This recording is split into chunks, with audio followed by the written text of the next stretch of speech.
Salut à tous, bienvenue dans le Talk 360. Cette semaine, on parle de la crise du Raja qui vient de franchir un nouveau pas. Mercredi soir, une cinquantaine d'individus ont agressé le bus des joueurs qui rentraient d'une rencontre de Botola. Il y a eu des jets de pierre, des jets de gaz lacrymogène, bref, une véritable agression physique. Rien ne va plus, on va vous décrypter tout ça pour comprendre les enjeux de cette crise rajaoui. Avec moi aujourd'hui, Nassim Elkerf et Kamal Muntassir, tous deux journalistes au 360. Salut les gars. Bonjour à tous, bonjour David. Bonjour David. Alors Nassim, que s'est-il passé précisément mercredi soir? Mercredi soir, le Raja a perdu, les joueurs rentraient, ils étaient sur l'autoroute et plusieurs supporters ont arrêté le car, ils ont protesté à coups de jet de pierre, fumigène. Avec une revendication ou pas? Avec une revendication, c'est que a priori les joueurs ils s'arracheraient pas assez sur le terrain. À leur goût. Alors comment on peut interpréter ça, Kamal? On rappelle quand même qu'il y a eu des fumigènes, des jets de pierre, une véritable agression physique. Ouais. Comment on peut l'interpréter? Il s'agit purement et simplement d'actes criminels. Ça, on est d'accord. Pour moi, ce sont des actes criminels. S'attaquer au bus d'une équipe, c'est un acte criminel, d'autant plus que ça s'est passé sur l'autoroute. Bon, ce qui s'est vraiment passé, c'est l'enquête qui doit le définir. Parce que, à mon sens, il doit y avoir enquête. Mais comment on peut interpréter ça? Pourquoi il y a un ras-le-bol des supporters du Raja et pourquoi ils s'en prennent aux joueurs? Moi, je pense que c'est un cumul. Il pense vraiment, il pense que le match a été truqué. Ah. Il faut dire le mot, il faut lâcher le mot. C'est bien, il faut lâcher le mot. C'est possible ça? Ça existe ça? On sait que ça existe. Ça existe dans tous les championnats. Ça existe partout dans le monde. Ça existe aujourd'hui, il ne faut pas se voiler la face. On sait qu'il y a des matchs truqués. Attendez, vous me dites on sait qu'il y a des matchs truqués. On ne peut pas accepter ça. On sait qu'il y a des matchs truqués. Est-ce que ce match entre le Raja et Ouedzem a été truqué selon vous ou pas? C'est ce que pensent la plupart des supporters sur leur page Facebook. Et moi, ce que je dirais, ils disent que le match a été truqué. Moi, j'utiliserai pas le terme truqué directement, c'est parce qu'ils n'ont pas lâché le match hors cause qui avait besoin de ces points pour le maintien ou quoi que ce soit, mais c'est surtout un laisser-aller des joueurs qui crée ce ras-le-bol. Parce que quand tu vois ce qui se passe sur les réseaux sociaux, ils ne disent pas aux joueurs « ouais, vous avez vendu à un prix ou quelque chose ». C'est vous avez abandonné le logo de l'équipe. Alors il faut lâché. Mais c'est un prétexte qui ne permet pas et ne donne pas la permission à ces gens-là de s'attaquer. Oui, on est tous d'accord là-dessus. On est tous d'accord là-dessus. Mais maintenant, on va contextualiser un petit peu. On rappelle que le Raja avait des ambitions, ils avaient 2 matchs en retard, ils avaient une possibilité de se mêler à la course au titre, ce qui ne se fera pas puisque on a pu noter que c'était une seule victoire en 9 matchs de Botola, ce qui est quand même terrible pour un club comme le Raja. Mais bien sûr, mais déjà 8 défaites en championnat, c'est presque le tiers de tes matchs. Le tiers des matchs que tu joues sur l'année, tu en joues 30. Donc si tu en perds 8, tu as perdu le tiers. Comment tu veux être champion ou espérer être champion? Kamel, tu as vu le Raja certainement plus que moi.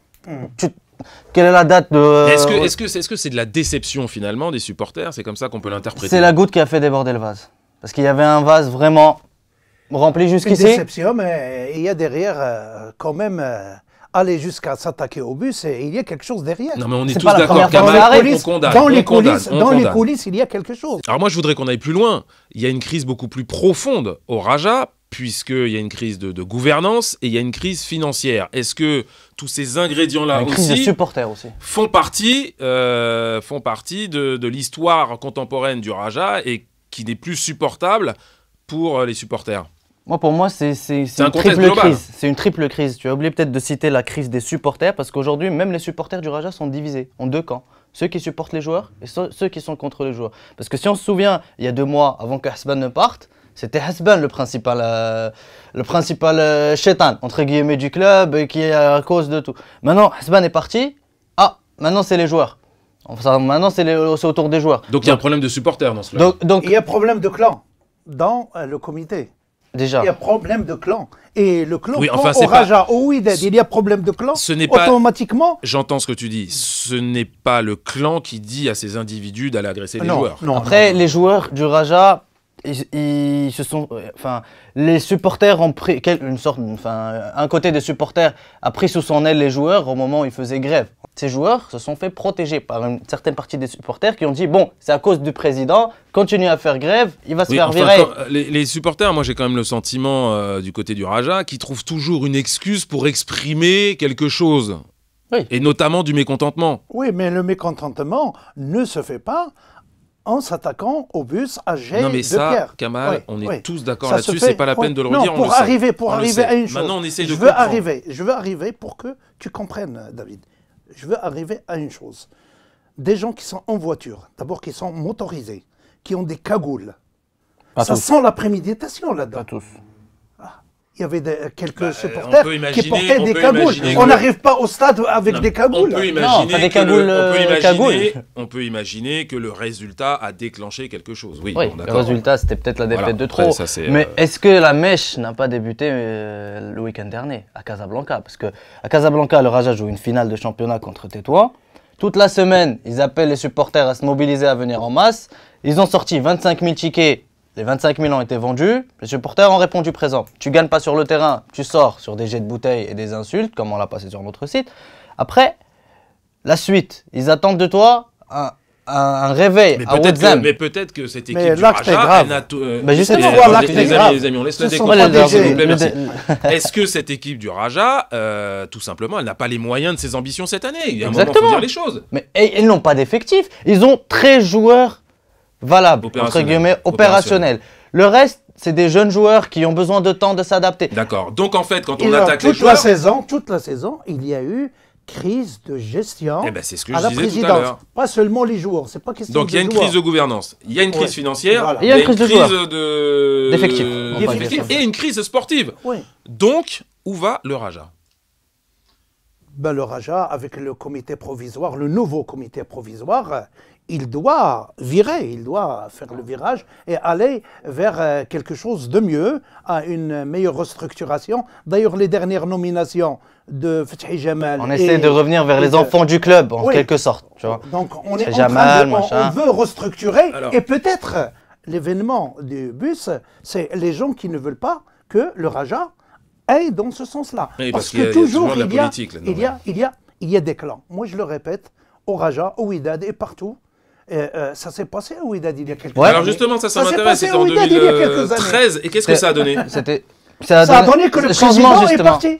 Nasseri est venu ensuite. Oui, mais au Raja, il n'y a pas vraiment de président, puisque ça change toutes les semaines. C'est une sorte d'électrochoc. Il faut décider qui est-ce qui va être président. D'accord, mais est-ce que vous imaginez à très court terme la révolution au Raja, comme ça s'est produit pour le Wydad il y a 5 ans? La révolution a commencé depuis déjà 2 ans. Quand Hasban est arrivé, tout le monde s'est levé. C'est une révolution un peu longue, il y a un moment... La révolution, c'est avant tout une révolution de gouvernance. Il faut d'abord faire réaliser le projet de société anonyme, d'abord, et ça c'est très important. Oui. Et là, il y a des différences dans le comité provisoire. En ce moment, le comité provisoire qui a pris en charge le Raja, c'est celui qui connaît le mieux le Raja à travers l'histoire. D'accord, mais répondez à la question. Est-ce qu'il faut attendre cet été la révolution au Raja? Oui. Le Raja, c'est l'atterrissage. Déjà, on annonce un homme d'affaires à la tête du Raja. Les gars, répondez à la question. Cet été, ça sera la révolution, comme je t'ai dit, parce que il y aura des fonds qui vont se libérer. On sait d'où, c'est ce qu'ils nous promettent. Les sources, ils parlent de très bons mercato peut-être à venir. Ça veut dire que justement l'effectif de cette année, il y a problème. Parce qu'on va revenir au stade. Il y a des indices, que ça va se passer. Que ça va se passer. Il y a des indices. Comme ça s'est passé pour le Wydad il y a 5 ans. Oui. Merci messieurs, je pense qu'on a fait le tour de la question. Là, oui, évidemment, il y a beaucoup de choses à dire, mais le talk a un timing. Merci messieurs. Merci à toi David. Continuez de nous suivre. À la semaine prochaine les amis. Ciao.